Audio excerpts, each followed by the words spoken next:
DC supply connect, স্ক্রিনটার দিকে খেয়াল করবেন।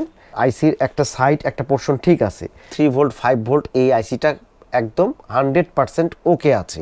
আমাদের ডিসি টু ডিসি সার্কিট অথবা অন্যান্য সেকশনগুলো শর্ট আছে কিনা, এই X1 কার্বনের কিন্তু এই একটা কমন প্রবলেম, নো পাওয়ার। এবং আবার আরেকটা হয় যে অন হওয়ার পরে তো আমাদের কাছে যখন মাদারবোর্ড আসছে তখন আমরা দেখতেছি যে এই আইসি খোলা, ওই আইসি খোলা, তারপরে বায়োস নতুন করে করা, ইভেন বায়োস আইসিটাও চেঞ্জ হয়ে থাকে, অন্য বিভিন্ন আইসি মসপেট কয়েল খুলতে খুলতে এমন অবস্থা হচ্ছে যে মাদারবোর্ড হয়তো ওইটা রেডি করার মতন অবস্থা থাকলেও এমন অবস্থাতে আসে যে মাদারবোর্ড কিন্তু আর রান করা যায় না।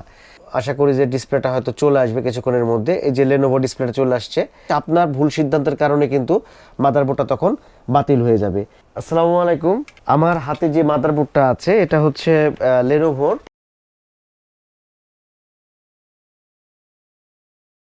এবং খুব জনপ্রিয় একটা laptop, X1 carbon i5 processor আছে। তো এই ল্যাপটপটার মাদারবোর্ডটা দেখতেছিলাম, তো এটার প্রবলেমটা দেখার পরে মনে হলো যে আপনাদের সাথে একটু শেয়ার করি। এবং X1 কার্বন সিরিজের মাদারবোর্ডগুলো কিন্তু অনেক খুবই আলট্রা, খুব পাতলা হয় এটা প্রসেসর। তো এই মাদারবোর্ডটার আসলে প্রবলেমটা কি, আমি যদি একটু প্রবলেমটা আপনাদেরকে দেখাই, যে আপনারা ডিসি সাপ্লাইয়ের দিকে একটু খেয়াল করেন। আমি যখন ডিসি প্রপটা আমি দেব এই মাদারবোর্ডে, তখন দেখেন 32 পর্যন্ত এটার অ্যাম্পিয়ার উঠে, তারপরে কিন্তু আর উঠছে না। এবং এই মাদারবোর্ডের যেই লোড নিবে সেটা আপনার 400, 450, 500 অ্যারাউন্ড এরকম রেঞ্জের হতে পারে। তো এখানে পাওয়ার লিডও আছে, এই যে টোটালটাই বন্ধ। তো এই মাদারবোর্ডটা মূলত আসছে হচ্ছে নো পাওয়ার প্রবলেমে। তো আসলে এই মাদারবোর্ডগুলো, লেনোভোর এই মাদারবোর্ডগুলো খুব ইজিলি প্রবলেমটা কোথায় আছে ট্রেস আউট করা সম্ভব। এটা আপনারাও করতে পারবেন। আমার সামনে যেইটা দেখতে পাচ্ছেন এটা হলো বোর্ড ভিউ এই মাদারবোর্ডটার। এখানে ইন ডিটেলস সবই দেওয়া আছে, যে এখানকার যে র্যামগুলো, এই যে এখানে দেখেন এই র্যামগুলো আছে, এই র্যামগুলো এখানে উল্লেখ করা আছে, প্রসেসরটা কিভাবে আছে সব কিছুই এখানে কিন্তু ইন ডিটেলস। কিবোর্ড কানেক্টর যেখানে যেরকম আছে, এই বোর্ড ভিউ থেকে আপনারা এইটা থেকে আপনারা অনেক কিছু ট্রেস আউট করতে পারবেন। আর এখানে আছে হচ্ছে এই মাদারবোর্ডের ডায়াগ্রাম, যেটা থেকে পার্টসের আসলে কোথায় কার সাথে কোন কানেকশন অথবা কত নাম্বারের আইসি ব্যবহার করা হয়েছে সব কিছুই দেওয়া আছে। আমি ফাইলটাকে একটু ওপেন করে নিই আর একবার, কারণ হচ্ছে যে ফাইলটা যে কোনো কারণে ওইটা প্রবলেম হয়েছে। হ্যাঁ, এবার আসছে। তো এইটা ডায়াগ্রাম, এখান থেকে তো আসলে নর্মালি বোঝা যায় সব কিছু। তো এই মাদারবোর্ডটা ট্রেস আউট নো পাওয়ারটা খুব ইজিলি কিন্তু প্রবলেমটা আসলে কোথায় প্রবলেম সেটা কিন্তু ধরা সম্ভব। দেখেন 32 উঠে বসে আছে, এরপরে কিন্তু আর আগাচ্ছে না, কোনোভাবে এটা যায় না। আমি এর আগে একটা ভিডিও করছিলাম, সেখানে আমি দেখাইছিলাম যে একটা আইসির যে ফায়ারিং প্রসেসটা, সেই ফায়ারিং প্রসেসের মাধ্যমে আপনারা কিভাবে খুব সহজেই ট্রেস আউট করতে পারবেন যে আসলে মাদারবোর্ডের কোন পোর্শনে প্রবলেম আছে। তো যে কোনো এইটার যে আইসি 3 ভোল্ট 5 ভোল্ট আইসি, সেটা কিন্তু এইখানে দেওয়া আছে। এটার নাম্বারটা আমি এই জায়গাটা থেকে আপনাদেরকে দেখাবো।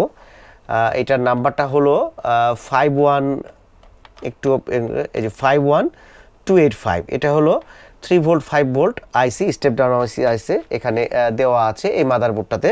তো নর্মালি যদি মিটার দিয়ে আমরা চেক করি তাহলে মনে হবে যে আমাদের এই আইসিটা হয়তো প্রবলেম আছে, 3 ভোল্ট 5 ভোল্টের এই আইসিটা প্রবলেম আছে, কিন্তু আসলে ওই আইসিটার কিন্তু প্রবলেম নাই। আমরা যদি মিটার দিয়ে চেক করি তাহলে কিন্তু মনে হবে যে আইসিটা প্রবলেম আছে। কিন্তু আমি এর আগে যে প্রসেসটা দেখিয়েছিলাম সেই পদ্ধতিতে আসলে প্রবলেমটা কোন লোকেশানে সেটা কিন্তু খুব সহজে ট্রেস আউট করা সম্ভব, এবং আইসিটা যে প্রবলেম নাই সেটাও আপনি কনফার্ম হয়ে যেতে পারবেন।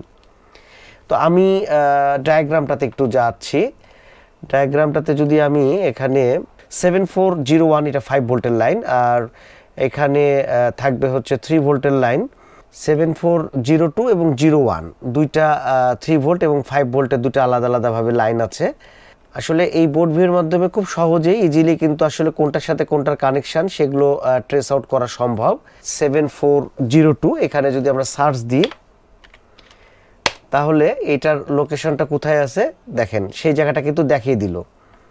𝗟𝗶𝗸𝗂 এইটা হলো 3 ভোল্ট লাইনের আউটপুট কয়েল। আমরা কয়েলের যদি ইনপুট সাইডে প্রবটা রাখি এবং এই প্রবের একটা অংশ গ্রাউন্ডের সাথে আমরা রেখে দিয়েছি। এরপরে আমি ডিসি সাপ্লাইটা কানেক্ট করব। তার আগে আমি এই জায়গাটাতে আপনাদেরকে একটু দেখাবো যে আসলে আইসিটা চেঞ্জ করার দরকার আছে কি না। আইসি কিন্তু চেঞ্জ করার দরকার নেই এবং আইসিটা কিন্তু প্রবলেমও না। আমি ডিসি সাপ্লাইটা দিচ্ছি, কানেক্ট করছি, সঙ্গে সঙ্গে দেখেন এই জায়গাটায় 3 ভোল্টের লাইনে আমি আরেকবার দেখাচ্ছি আপনাদেরকে। আমি এটা ডিসকানেক্ট করলাম। আপনারা খুব ইজিলি আইসি খোলা, আইসি চেঞ্জ করার কোনো দরকার নেই। ডিসি সাপ্লাই কানেক্ট, স্ক্রিনটার দিকে খেয়াল করবেন। আমার আইসি যদি কাজ করে তাহলে এখানে এই ফায়ারিংটা আসবে। সো আমার এই আইসির যে আইসিটা আপনাদেরকে দেখাচ্ছিলাম, আইসিটা হচ্ছে, একটু এখানে জুম করে দেখায় আপনাদেরকে। এই আইসিটার অলমোস্ট ধারণা করা যায় এটা চার্জার আইসি। 3 ভোল্টের লাইনে এই স্পার্কটা হচ্ছে, ফায়ারিংটা হচ্ছে, তার মানে অলমোস্ট ধারণা করা যায় যে আমার আইসির একটা সাইড, একটা পোর্শন ঠিক আছে। 5 ভোল্টের লাইনে যাই, আমি প্রপটা রাখলাম, করে নিচ্ছি। এখানেই ফায়ারিংটা হলো, কিন্তু এটা মানে কনফার্ম হওয়া যাবে অলমোস্ট যে আমার 3 ভোল্ট 5 ভোল্ট এই আইসিটা একদম 100% ওকে আছে। তাহলে অনেকটা সহজে আমরা ট্রেস আউট করতে পারবো যে আমাদের এই লাইনের পরে হয়তো বা প্রবলেমটা হয়েছে।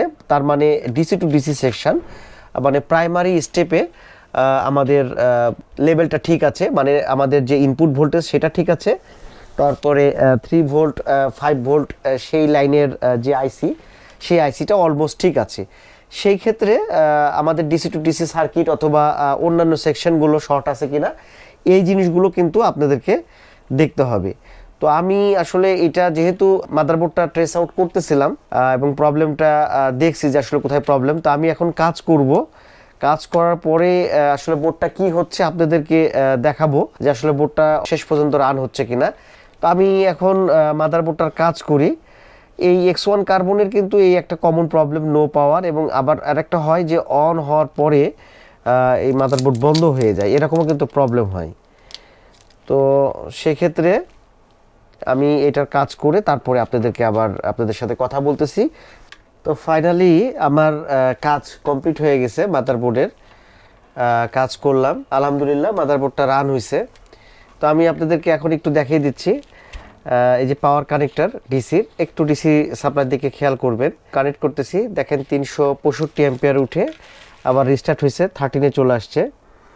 এরপরে আমি যদি সুইচিং করি, এখন আপনি এখানে এসে দেখেন এই যে পাওয়ার এখানে লিড অলরেডি জ্বলে গেছে এবং 575 মানে আপনার মাদারবোর্ডটা কিন্তু 100% এখন রান হয়ে গেছে।